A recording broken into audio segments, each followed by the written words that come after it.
Thanks to everyone for logging into this session on the Mindful Business Charter this morning. My name's Emma Smith and I'm the Inclusion and Wellbeing Manager at Burness Paul. I think probably everybody who's logged on to this session will agree that over the past few years, employee mental health and wellbeing has become a central part of our people agendas. Between an increased focus on ESG, so environmental, social and governance, combined with the ongoing impact of the COVID pandemic, we're increasingly aware as employers that we have a moral obligation to support our employees with their mental, physical and financial well-being, and we're also increasingly aware that there are huge business benefits to doing so. So with that in mind, the aim of today's session is for us to share with you one of the mechanisms that we found to be most useful in opening up the discussion on mental health at Burness Paul. Since around 2018, we've been working closely with See Me Scotland, who are a Scottish mental health charity, to really start raising awareness and reducing the stigma around mental health at work. As part of that sort of evolution of that agenda, we signed up to the Mindful Business Charter in 2019. And our main aim there was really to start opening up the conversation on working practices, which is something we were finding was really essential to the mental health agenda at Burness Paul. So as signing up as signatories, what we were really looking to do is find ways to remove sort of unnecessary stresses in our everyday working lives. And as I say, we found the Mindful Business Charter to be a really effective framework for that. So I'm pleased to say today that we are joined by Richard Martin, who's the Executive Officer from the MBC, who will talk to you in more detail about the Charter. We also have Alistair Sutherland, who's the head of our Planning and Environment team, and he's going to talk to you about his thoughts on the Charter from an employer perspective and how he's found it working across his own teams. And then I'll give a brief overview of our approach on how we've rolled the Charter out at Burness Paul. So hopefully you'll find this session useful. It would be great if people would join in for some questions at the end, if you've got questions for any of us on the panel. And with that, I'll hand over to Richard. Thank you, Emma, and thanks very much for having me. It's a pleasure to be here. So as Emma said, I'm going to give you a kind of an overview on the Mindful Business Charter and where it comes from, what it's about, and so on and so forth, and then hopefully prompt some questions and some further interest. And before I start, a little bit of a story, which is a bit about me and also kind of hopefully will resonate as to what the Mindful Business Charter is about. So my background, I was a lawyer for 25 years in the City of London, and then stopped being a lawyer when I had a massive breakdown in 2011, and I spent time in hospital and so on and so forth. And so for the last 10 years or so, I've been working around mental health in the workplace, and over the last 4 years, I've been proud to lead the Mindful Business Charter. And the conversations around the Charter made me think about an incident or a moment when I was in hospital back in 2011, which is what this picture is about. And we were I was in a psychiatric unit in a mental health hospital, and we were in a group therapy session. And there were about 20 of us in the group. And the therapist said, I'd like you all to begin by just standing up in the middle of the room, and with your right hand, I'd like you to touch the right shoulder of somebody that you feel quite connected with today. So we all did that. And then she said, with your left hand, can you touch the left shoulder of somebody that you feel you can help today? So we all did that. And then she said, keep your hands there, but with your right foot, can you touch the right foot of somebody that you think can help you today? So we all did that. And by this stage, as I hope you can imagine, I was now standing on the kind of tiptoes of my left foot, feeling very uncomfortable, overbalancing, feeling a lot of physical stress to kind of try and maintain my position. And she said, stay where you are, hold your positions. And she slowly walked around the room, and she came to me and she said, Richard, you don't look very comfortable there. And I said, no. She said, do you often feel like this? And I said, well, yeah. I actually, now you ask, I've got a big job. I'm a senior partner in a law firm. I've got a family. I've got young kids. I've got responsibilities in the community. I kind of feel like this all the time, actually. And she said, yeah, can you look at everyone else? And I looked at everyone else and they were all doing what she'd asked, but they were standing quite comfortably. She said, why don't you just ask somebody to move? You know, Alistair over there, if you got him to move a little way this way, he'd be more comfortable, but you'd be all right, wouldn't you? That'd be much more comfortable for you. And I thought, oh, I didn't know that we had the permission to ask people to move. I didn't know that we had that permission to ask for what we need. And also that when we do ask people to move, generally speaking, they will. And I think that kind of issue, if you like, lies at the heart of MBC. We all do big, important, pressured jobs. And we often feel like, yeah, there's a lot of stress that goes with them, but we just need to suck it up and get on with it, don't we? And what the Charter is about at its heart, I think, is saying, actually, no. If we're brave enough to have the conversation and to talk about what we need in order to do those jobs in the most effective way, then we can probably do quite a lot in terms of reducing some of the unnecessary stress so that we can work more healthily and more effectively. So the Charter began with conversations between, and for some reason the slides aren't moving on now, but the Charter began with conversations between the in-house legal team, sorry, they are now. There we are, there we are. To the in-house legal team at Barclays Bank and a couple of the law firms that they work with. And they had all done quite a lot of work around raising awareness of mental health in the workplace. They had got lots of fantastic supports in place for people who were struggling. But as Emma was alluding to, there was a piece that said, look, there's often something about the ways in which we work, which is contributing to mental distress. And although work can often be a really positive for our mental health, sometimes the stress that we experience in our workplace can contribute to problems with our mental health. And most of us obviously are kind. Most of us don't mean to cause each other harm, but we do, and then we don't talk about it.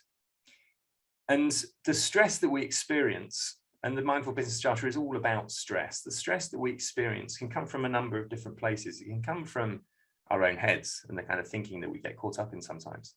It can come from the environment that we work in, the nature of the work we do. Sometimes it is just highly pressurized, and sometimes that can be stressful. But some of the stress we experience comes from the ways in which we interact with each other. And that's so within our organizations and within our teams, but critically also between our organizations. And from the outset, that bilateral kind of issue was critical to the Mindful Business Charter. Because Barclays, for example, was saying, look, we know we are a big, scary client. And when we sort of phone you up and ask you to do something, you will start jumping around. And you carry on jumping around until you fall over exhausted. And that's not good for you, but it's also not good for us because when we're stressed, our brains don't work very well. And so if we're engaging you, our law firms in this context, and you're all stressed, the quality of your work is going to be impacted. So it's not good for us. So the initial kind of conversations were around, could we try and find a way of working with each other and slightly changing the dynamic of how we collaborate and cooperate with each other so that we can address some of those unnecessary causes of stress, recognize them, put them on the table, talk about them, and hopefully remove them so that we can work both more healthily and more effectively. So that was the kind of initial context and initial idea. And being lawyers, the initial instinct was to create a kind of prescriptive rule book, lots of do's and don'ts, but quickly recognizing that actually that wouldn't be helpful. And what would be much more helpful would be to create a kind of framework, a permissive framework, some common language that pretty much everyone could look at and say, yeah, that makes sense. And we can do something with that. Recognizing that we're all different. We're different as individuals, our teams are different, the organizations we work for are different, the clients, the kind of work we do, and so on and so forth. And so trying to create something that would work across all of those different environments and that people could take and adapt and use in the most helpful way for their own context, as opposed to imposing some kind of prescriptive rule book. Recognizing throughout that that piece around the relationship between our organizations is critical, because certainly speaking to lawyers, And when I talk to them about their working environments and the demands upon them and so on, the answer very often that comes back is, yeah, but we can't do anything about it because the client wants this or the client expects that. And then when I speak to clients, I recognize that actually it's not the clients. And there's something in that space in between where things are not being discussed, not being put on the table. And I think it's that gap in between, if you like, where the Mindful Business Charter really operates to say, look, we can talk about this stuff. And if we talk about it, then we can do something about it. So that was the starting point. And the framework that was kind of developed involved 4 pillars, which I'll talk about in turn. So openness and respect, respecting rest periods, smart meetings and communications, and mindful delegation. And although the initial conversations were, as I said, between lawyers effectively, there was very quickly a recognition that the issues that the Charter was looking to address and the solutions that it was coming up with were by no means limited to the legal profession. And so, as we'll see, that the membership has grown from what was a number of law firms and their client banks initially to a whole range of other organizations. And again, as Emma's alluded to, some of the stress we experience, it just comes with the territory. We recognize that. Sometimes work is highly pressured, and that's fine. And some of us thrive on that. But it's the unnecessary stress that the MBC is trying to address. And a big part of it is that sense of permission. So that story I told you earlier on is around that idea that if we're brave enough, and if we know that we've got the permission to be brave, then we can ask for stuff, then we can talk about stuff and do things. And hopefully when we do so, the response will be an appropriate and helpful response. So that first pillar talks about openness and respect, and it is the kind of key to everything else, because it says, first of all, I care about my fellow professionals. I have enough respect for them that I care about them. I care about how they're doing. I care about the impact of what I'm doing upon them. I care about their team and so on and so forth. The people within my team, but also everybody else that I work with outside of my organization. And I want to create that sense of openness, that relationship that says, we can talk about this stuff. We can talk about what we need. And this can be at all sorts of different levels. If we're starting out a piece of work together, having a conversation to say, how do your team work and how do our team work? How do we best communicate? What are your working hours? What are your non-working days? Let's be honest about that. Let's be upfront about it. I remember being really taken aback at the beginning of the pandemic when I was getting out of office messages from people, really quite senior people, at sort of 10:30 in the morning, saying, I'm homeschooling my children. I'm doing the afternoon shift. My partner is doing the morning shift. So I won't be checking emails. I'll come back to you later on today. And it was a wonderful moment where people opened up and talked about themselves as human beings and asked for what they needed. And we all kind of accepted it without question, because of course that was sensible. And there's a piece about, could we continue that a little bit more? So if yoga is really important to you at 9 o'clock on a Monday morning, let's know that so that we don't organize meetings at that time. If you've got young kids that you want to put to bed, that's fine. Take between whatever it is, 5 o'clock and 7 o'clock, that's fine. We won't arrange stuff at that time, but we might need to get back to you later on in the evening. Being upfront, talking about how we work. As a little example of this in action, and it's a small example, but I think it's illustrative. At the beginning, so the Charter was launched in October 2018, that New Year's Eve, somebody at Barclays sent out a request to somebody they're working with saying, could you come back to us on this today? And ordinarily the response would be, yes, of course.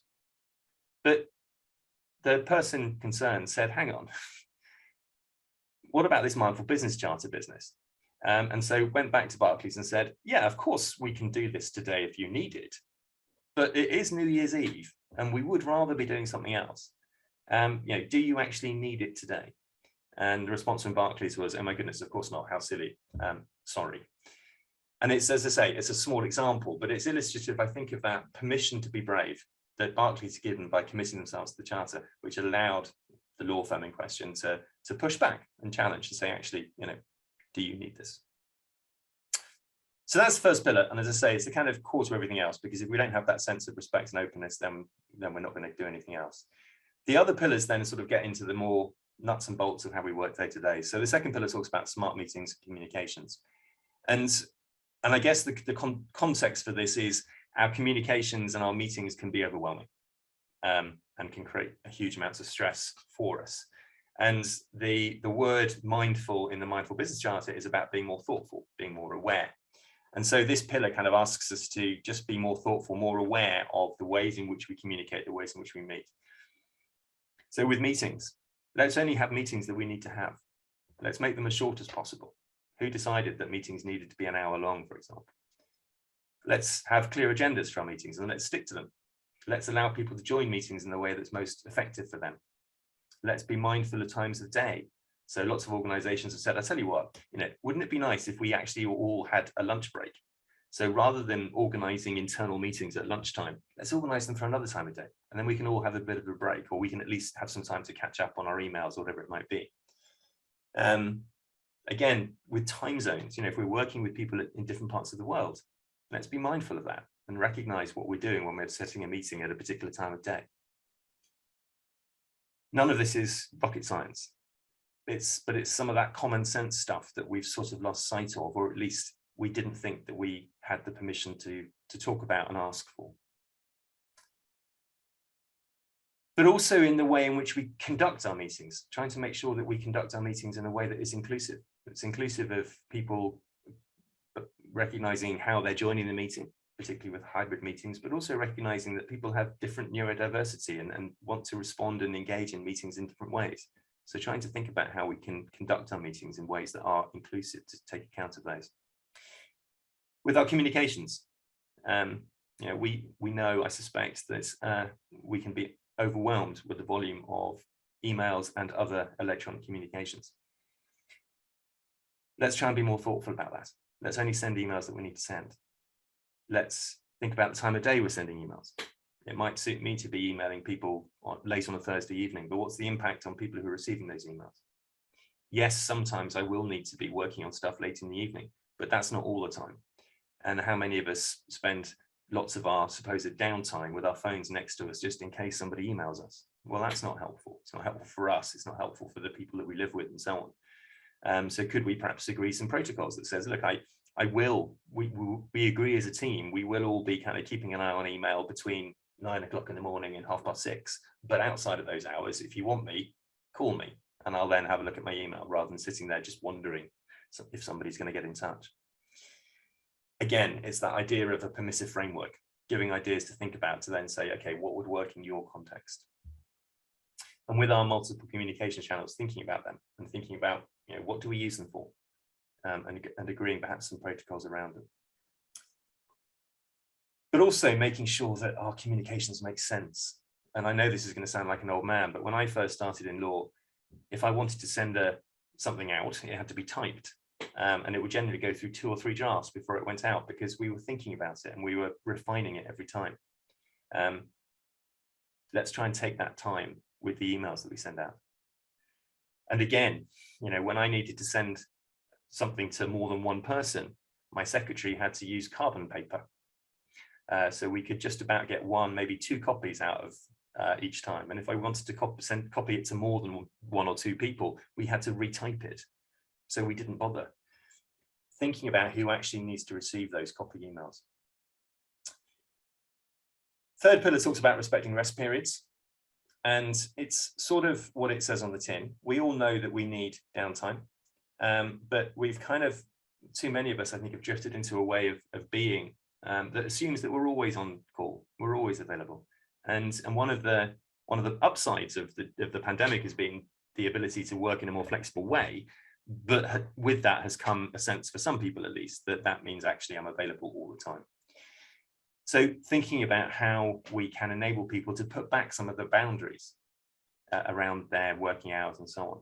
And again, it'll be different for everybody, but allowing people to put on their email signatures, for example, what are my working hours and what aren't they? When can you expect a response and when shouldn't you expect a response? Annual leave, making sure people are allowed to take their annual leave. Mayor Brown, big international law firm with a big presence in London, sent out a message yesterday to their partners saying, you should not contact your associates whilst they're on holiday. And you think, gosh, does it really need a message to go out to say that? So thinking about what we need to do in order to enable people to take that holiday. Example from Lloyds Bank a few years back, they made a big point of saying, we're not going to take our work phones on holiday. The senior leaders, we're not going to take our work phones on holiday. If you need us, you can get hold of us. You've got our personal phone numbers, but we won't be checking in on things as a matter of course.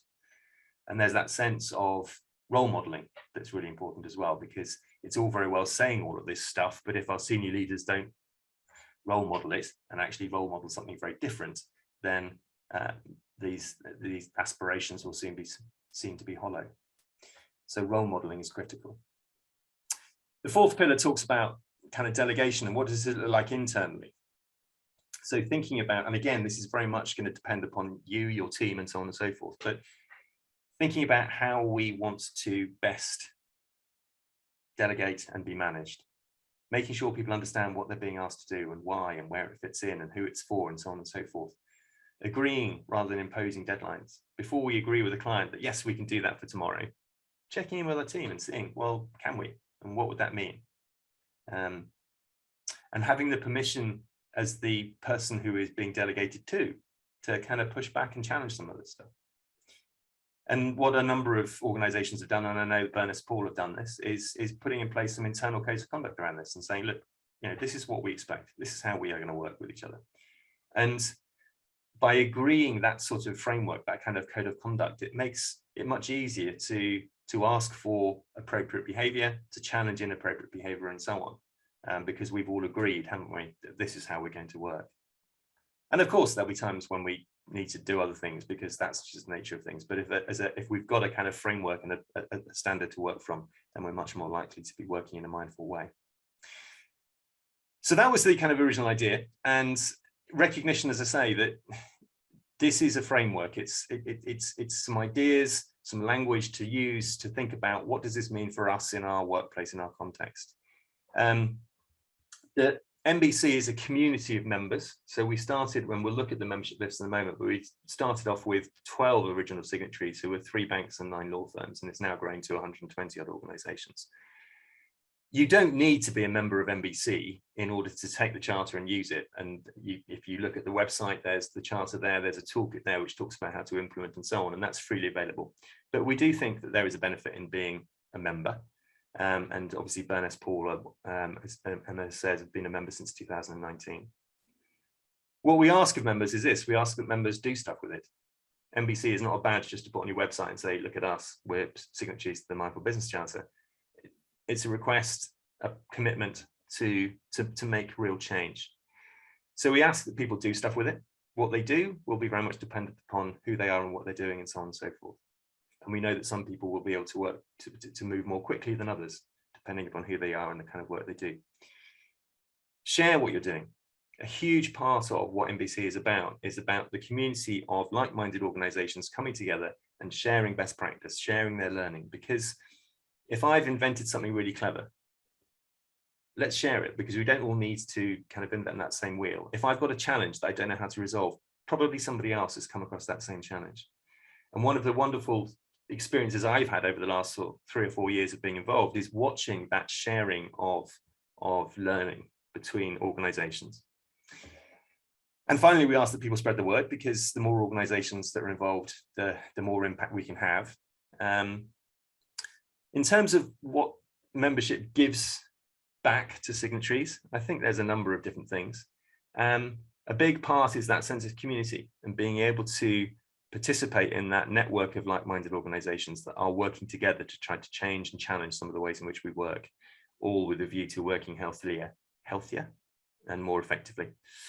That shared learning, we have a number of different events throughout the year where we talk about different aspects of MBC and related subjects, which we're constantly refining and making sure that they are as useful as possible to the members.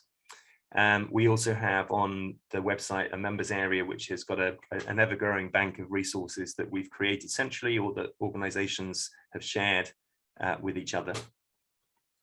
And I think membership also enables us to more immediately engage with organizations. So if I know that Vanessa Paul, for example, are an MBC signatory and I'm starting work with them, then it's much easier for me to talk about how we're going to work and to put this on the agenda so that we can talk about it. And I think it's also quite a positive thing as well for, from our point of view of our stakeholders, potential recruits and so on and so forth, that it's a good statement of what we intend to do and our commitment to working in mindful ways. Those are the current signatories. So a lot of organizations and a number from Scotland, lots of law firms, but lots of other organizations as well. And it began in London, but it's certainly spread throughout the UK and further afield. So some organizations there that have got nothing to do with the UK. And lots of different sectors, lots of different sizes of organizations and so on, all working together, collaborating to think about how we can all work more healthily and more effectively. We have a very, hopefully very simple and straightforward way of getting involved. So we ask people to attend a call to find out about the Charter and then go and get some senior level buy-in, because without that kind of senior level commitment from an organization, it's hard to drive the cultural change that the Charter envisages. There is a membership fee. We try to keep this as low as possible, but and it's a sliding scale depending upon size of organisation. So for the largest organisations there, those with 500 or more employees, it's £2,500 a year. For the smallest organisations or for not-for-profit organisations, it's £500 a year. As I say, we try to keep that as low as possible, and that basically pays for the organisation of the community. And I'm just going to finish with some thoughts around the nature of change, because and I don't know whether this will resonate with you, but when I started work, there was a sense in which we knew that the ways in which we were working were overly demanding at times and were creating stress at times, some of which was unnecessary. But there was a sense in which we couldn't do anything about it. This is just the way it is. And if you don't like it, there's the door, sort of thing. And there is that sense in which, well, that's not really good enough. And with technology and so on advancing all of the time, the level of demands and the expectations of speed of response and so on and so forth are meaning that it's getting worse all of the time. And the levels of distress and so on that we're seeing in workplaces are increasing all of the time. And at some stage, we kind of need to recognize we need to do something about it. And that sense of, well, it's just the way it is, there's nothing we can do about it, feels defeatist. We can, if we want to, just be part of the status quo and just carry on doing what we've always done. Or we can choose to be different. And there is a sense in which, particularly for the kind of leaders in organizations, we are the grown-ups in the room now.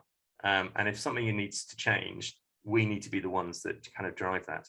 So when I was looking for some wise words around change, or thinking I might come up with some wise words around change, I realized that actually whenever you want some wise words, see what Obama's written, because he'll always be wiser than anything you'll say. And this is what he says about change. He says, change doesn't happen, change won't happen, whilst we sit around waiting for the right person or for the right time. We are the people we've been waiting for. And I think there's a real sense with the Charter that is, yeah, that's what it's about. We recognize that things could change, things could be different. And if they're going to be, then it's up to us to make that happen. So that's all I was going to say by way of kind of background to the Charter. There's details there in terms of finding out more, but I think I'm going to hand over to Alistair now to talk about perspective from Vanessa Paul.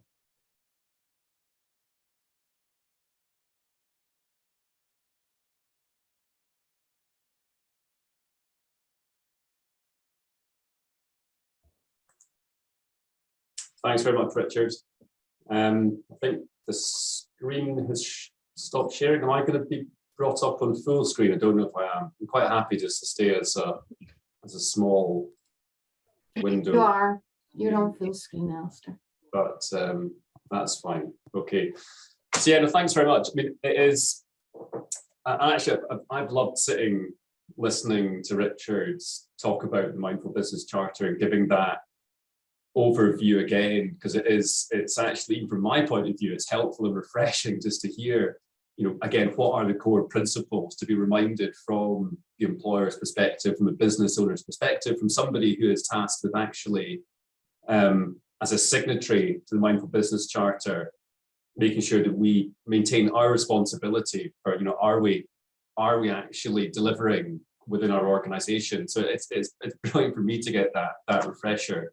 And it is quite humbling, and it's a privilege to be able to speak to you all, because this is such a hugely important topic. I don't think anybody would argue against that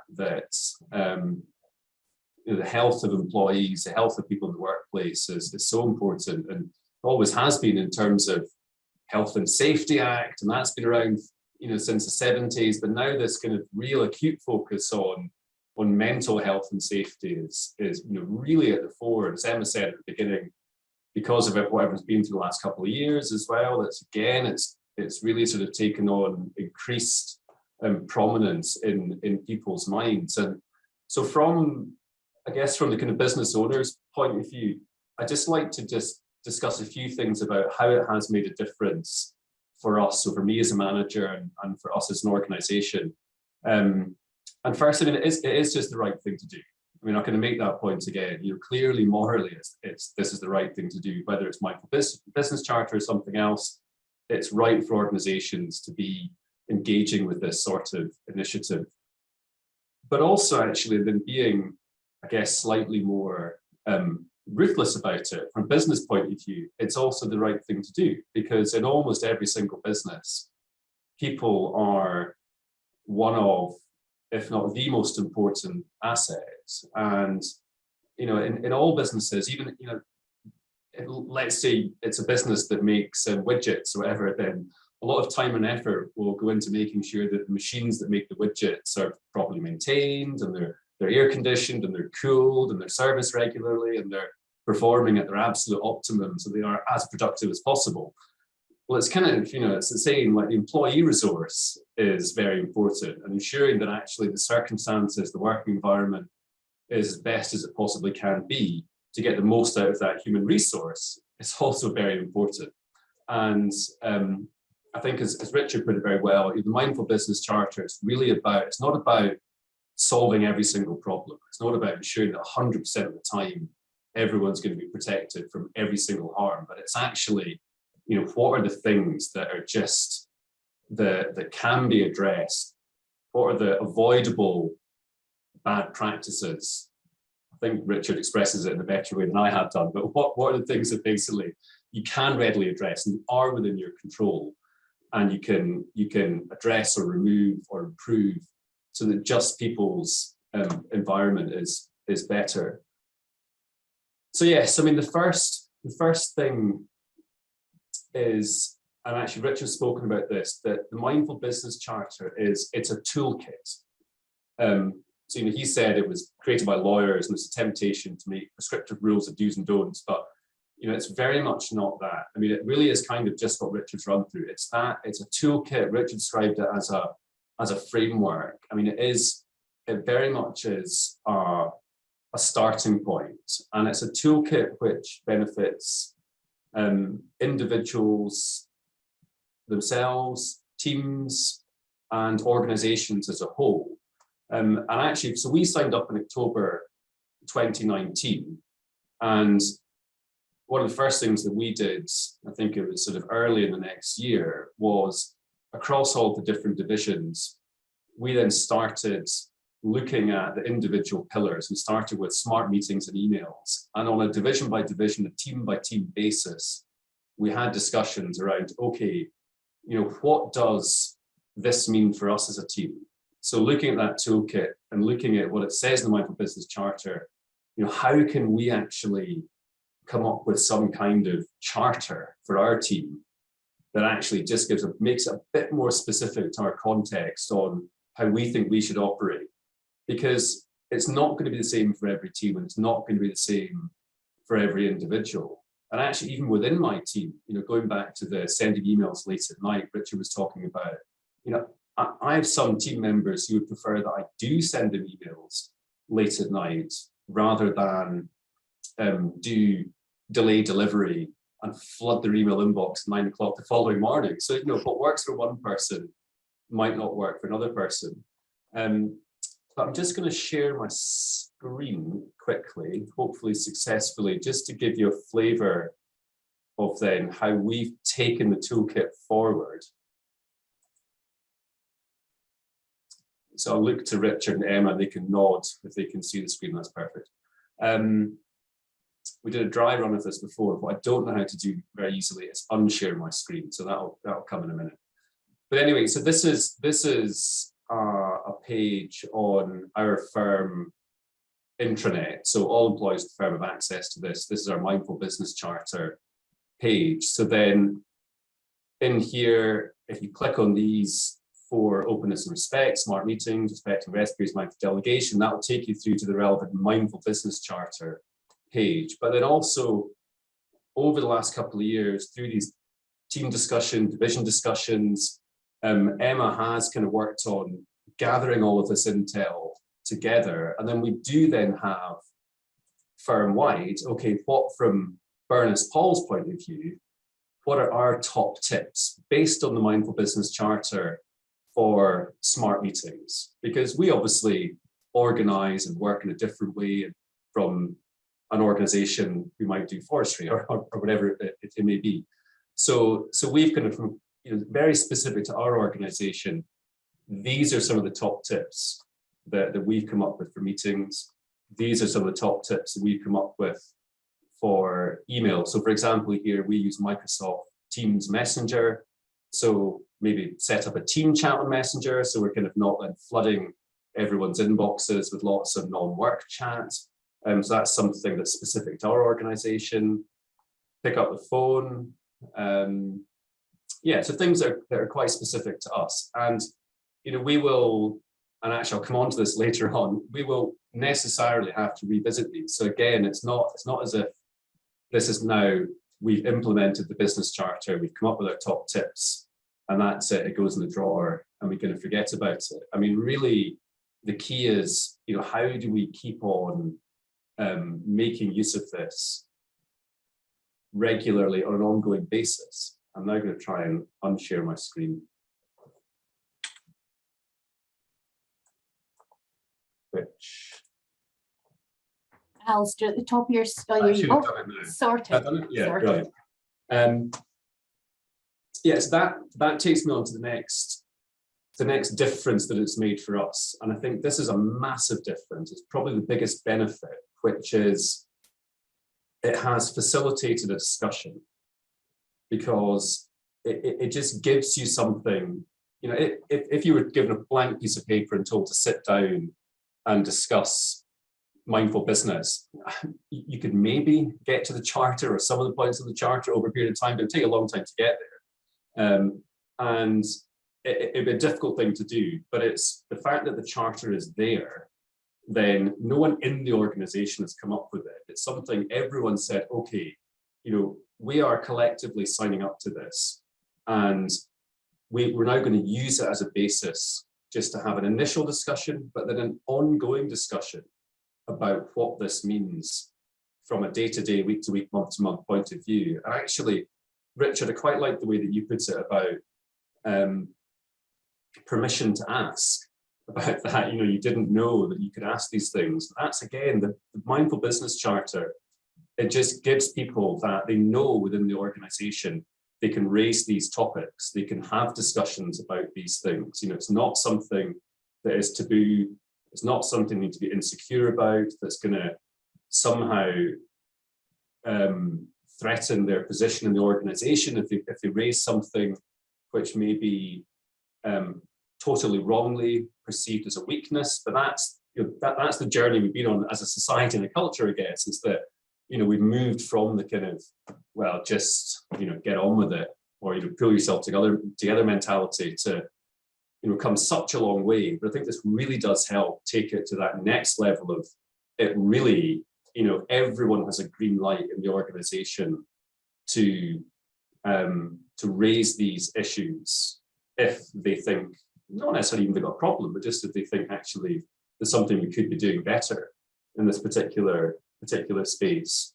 And actually it's also a basis from which to address difficult situations. It gives you a kind of, again, it's another tool and a framework where you have difficult discussions you might want to have with people.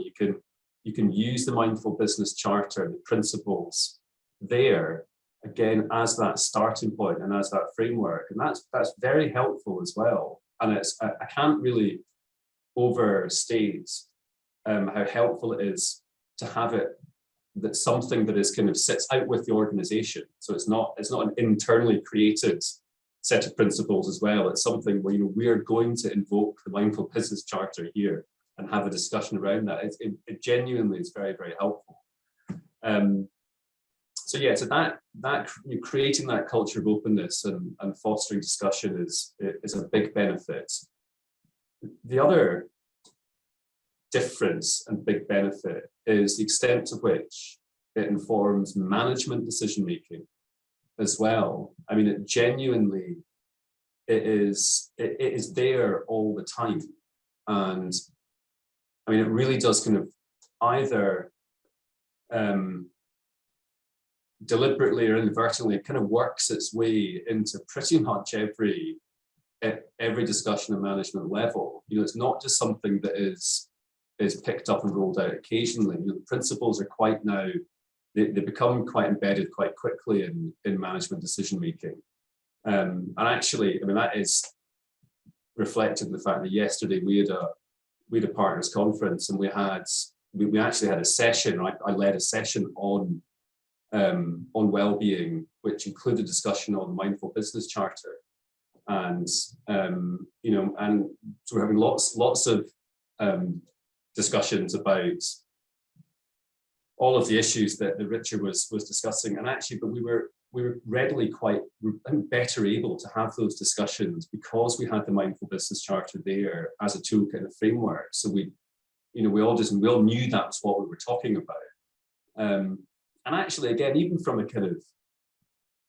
where it's not manager to employee, but if it's a group of directors or a group of partners or people who are at that senior management level, it even gives them within that group the confidence to raise these things with their fellow managers and their fellow decision makers as well. Because if you're talking about that thing Richard was saying, where it's you shouldn't be sending emails to people, to your associates when they're on holiday, well, it's fine. You can root that in the Mindful Business Charter and just say, anyone can quite confidently say that is clearly something that we just should not be doing.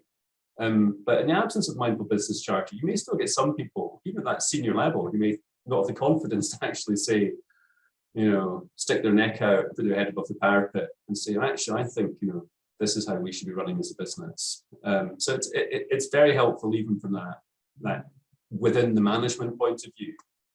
And final points, coming back to what I was saying, is it's not something you simply implement and forget. It is an ongoing process, and there is an ongoing responsibility. And I think that's where becoming a signatory, again, it takes it from just being a policy in the drawer to actually being something where you're constantly reminding yourself, we have signed up to something here. And circumstances change. We signed up to this in October 2019. We had the majority of our discussions around Mindful Business Charter with our teams at the beginning of 2020. We have had further discussions with them over the last 2 years, but now again, we're discussing this yesterday. It's totally different again. We've got this hybrid world of work where people are in the office part of the time, at home. It's Teams meetings in person. The pressures, emails exploded. Working practices are so different from how they were 2.5 years ago that we really have to kind of revisit it all again. And it's actually it's good to have that reminder that it's an ongoing responsibility. But then we've already got the toolkit, we've done the work that we can fall back on. So we're not starting afresh again. It's been like, okay, well, how do we just maybe amend or tweak or change, the good work we've already done and just carry that forward and adapt it for these new circumstances. So it's very helpful. I mean, Richard's not paid me to come on today and say how good it is. It's for something that on the face of it seems quite simple and everyone would just sort of nod and acknowledge that it's the right thing to do. It's very powerful and effective. And I certainly yeah, I think it's been tremendous benefit for our organisation. Yeah, so that's fine. I'll stop there because I'm conscious I want to leave some time for questions if people have questions. So I think at this point I'll pass back over to Emma. Thanks, Alistair. Yes, I was just going to, before we sort of move on to the questions, was going to just sort of touch a little bit on how we had decided to kind of roll out the charter within Burness Paul. Alistair has already done that for me quite nicely. So that's, yeah, but really the point that I would reiterate is that it is very flexible in how you can embed it within your organisation. And really it is that framework that makes it so useful. Richard touched on it. I think from our point of view, from my point of view in my role, it aligns to the piece that we do around mental health in terms of awareness raising, making sure that we have the right support mechanisms in place for employees who are struggling. So it's not in place of, you know, continuing that work around reducing stigma, raising awareness, you know, ensuring that it's part of that leadership commitment, but, you know, being able to signpost to whatever internal and external resources you've got. But it really is the nuts and bolts of that preventative strategy. I think that's where it really comes into its own. And it really is, I mean, most organizations, when we're talking about, I guess, workplace mental health, it is those working practices and those the daily interactions we have with people, our workloads, the way that, well, communication essentially or lack thereof, management styles, it's all these things that tend to sort of combine and cause that workplace stress. And this is what the Mindful Business Charter has really helped us to address. As Alistair said, it has intentionally or not intentionally sort of woven its way into every aspect of our policy process decision making. So things like, you know, we've recently redone our supervision policy. It's very much got sort of mindfulness woven through it now. Our engagement survey, you know, includes questions around mindful business, delegation. It really prompts you to think as a business, what are the things that are impacting our people and what can we do about it? And quite often it comes down to those four very straightforward aspects. We have taken the three pillars of smart meetings and emails, mindful delegation and respecting rest periods, and we've sort of got our top tips around those. With the openness and respect, we sort of decided very early that just aligns with the culture that we have or aim to have at Burness Paul. So we didn't feel that that's something that we needed to create top tips on as such. That's very much aligned with our respect and inclusion agenda. So there again, it really all works very well together for us in terms of inclusion, respect, our diversity agenda. And it's just about being decent people, being mindful of each other, being kind to each other, thinking about the impact that we have on people and actually knowing people within your organization. And I think I noticed like it's really evolved, like Alistair saying there that, you know, we take it forward all the time, but Richard and the team at the Mindful Business Charter are kind of one step ahead on that. And the charter has really evolved over the course of the last 2 years. So in terms of, you know, that move to remote working, hybrid working, focus on neurodiversity, it's really constantly evolving, but with that input from all the signatories. So it's great, and it means you're not reinventing it means it doesn't go stale, and it also means that you're not reinventing the wheel all the time. So, you know, we are really big advocates of it. It doesn't happen overnight. It's not like you're done, or we've done the Mindful Business Charter. It just is something that really frames your conversations. In my job, it makes me so happy to hear Alistair come on and, you know, talk like this. For it to be on the Partners Conference agenda was brilliant. And for me to know that those conversations are happening across the organisation, because people are like on the HR agenda, it's on our monthly team meeting, Mindful Business Charter. So we revisit our own protocols and our teams.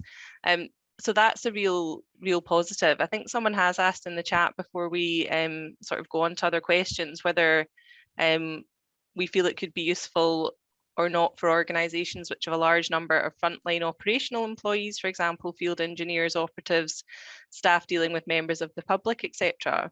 From my perspective, I think it can be adapted to any kind of organisation.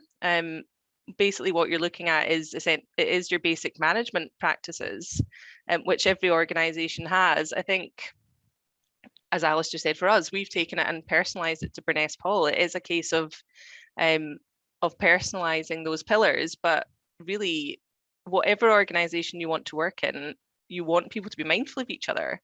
And I think we'll move on to the questions now, but Richard's probably got another take on how it is evolving and adapting to other sectors. But I would definitely say it's something that can be adapted alongside your other tools in your mental health agenda. So it's not, it's not a replacement for good occupational health or good EAP or those types of things, but it's really just a set of principles by which to create a mentally healthy culture within your workplace.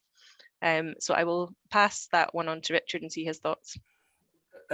So no, I'd agree entirely, and I think there's a piece that says, the charter, you take from it what is relevant to you, and if there are aspects of it that aren't relevant because of the people you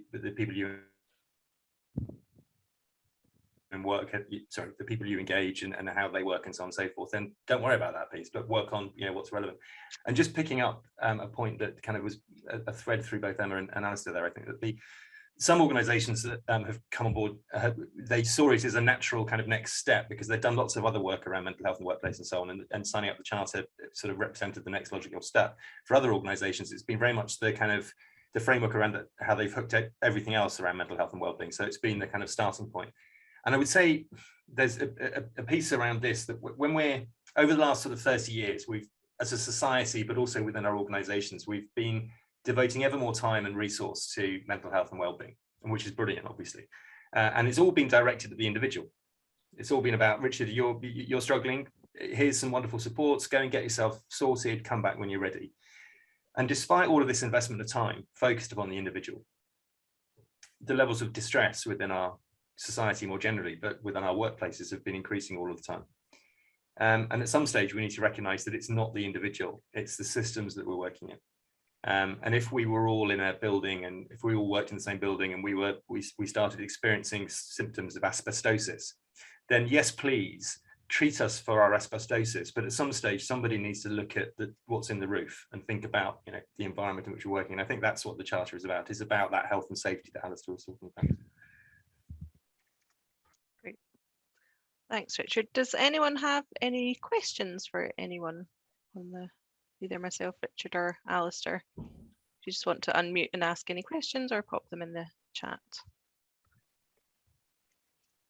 Whilst people are thinking, I'll just give a couple of examples of something in action, which are from the same organisation. I was doing a workshop for 20 or so people in a tech team within an organisation, and they were all saying that the biggest source of stress they experienced was that they thought that their colleagues all expected them to be online between about 7:30 in the morning and about 9:30 at night. And as I went around all the 20 people in this team, they all said, it's what I think my team expect of me that causes me the stress. And it was one of those really interesting things to say, well, okay, you are your colleagues, you are your team. Who is making these expectations? It's more about the expectations that we put upon ourselves. And if we could if we be open and honest about some of this stuff, then we'd be able to do something about it. And so what we agreed with them was some internal kind of code of conduct that says, my colleagues expect me to work between 9 and 6. My colleagues expect me to have a lunch break. My colleagues expect me, whatever. Lisa's got a hand up. Yeah, Lisa's got a hand up. Hi there, Lisa Thompson from Purpose HR. So I'm super bought into all of this. I think it's great, and certainly for our business, for my colleagues, this is something I want to explore in terms of signing up to. We're also a group company of a larger organisation, which is an accountancy business services firm. So I'm going to pick this up with them at group level as well. But as I'm sure you know, it's often really helpful to sort of say, and these are other similar organisations that have kind of got on board with that. Is it something that you've had much success with, the rolling out in the accountancy sector? So it's a good question. We have got, I think, one, maybe two accountancy firms that have been, that are signed up already. Okay, good. And one of my kind of objectives for the next sort of 12 months or so is to explore different sectors where we think it would be helpful and relevant, one of which is the accountancy firms. And I spoke to, I thought, well, the best, I didn't really know how to, who to talk to, where to kind of talk within the accountancy industry. So I spoke to a couple of people I know in PwC and KPMG, and both of them said, oh, yes, well, this is something that we'd really like to be involved with. So there are conversations happening. And because I think it's, you know, as you've indicated, it's directly transferable, I think. Lovely, thank you.